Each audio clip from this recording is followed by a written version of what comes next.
À 32 mètres au-dessus du sol, les contrôleurs aériens bénéficient d'une vue exceptionnelle sur les Pyrénées. Depuis le 16 novembre dernier, la nouvelle tour de contrôle de l'aéroport de Pau est opérationnelle, 2 fois plus haute et 3 fois plus spacieuse que l'ancienne.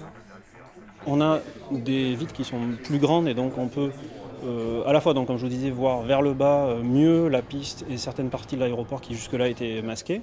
Et également voir, c'est important pour le contrôleur de la tour, de voir les avions qu'on appelle, ils sont dans le tour de piste, hein, ceux qui tournent autour de l'aéroport.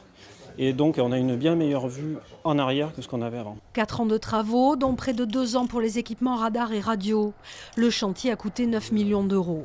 La tour de contrôle gère désormais tous les vols en approche, c'est-à-dire en phase de descente et de montée, pour les aéroports de Pau et Tarbes, un outil indispensable pour les 40 années à venir.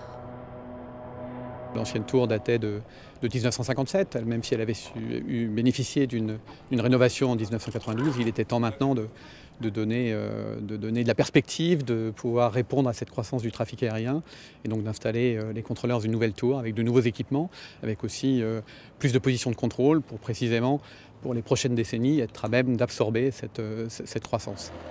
Et même si elle n'est pas gérée par l'aéroport, la nouvelle tour de contrôle inscrit le site dans la modernité, un nouvel argument pour attirer les compagnies aériennes. C'est une vraie assurance vie pour nous de savoir qu'on a un contrôle aérien derrière qui est capable d'évoluer. Et c'est aussi un des arguments qu'on développe auprès des compagnies aériennes. L'an dernier, la Tour de Pau a contrôlé près de 100 000 vols commerciaux, d'affaires ou de loisirs, sans compter le trafic militaire de l'étape et du 5e RHC.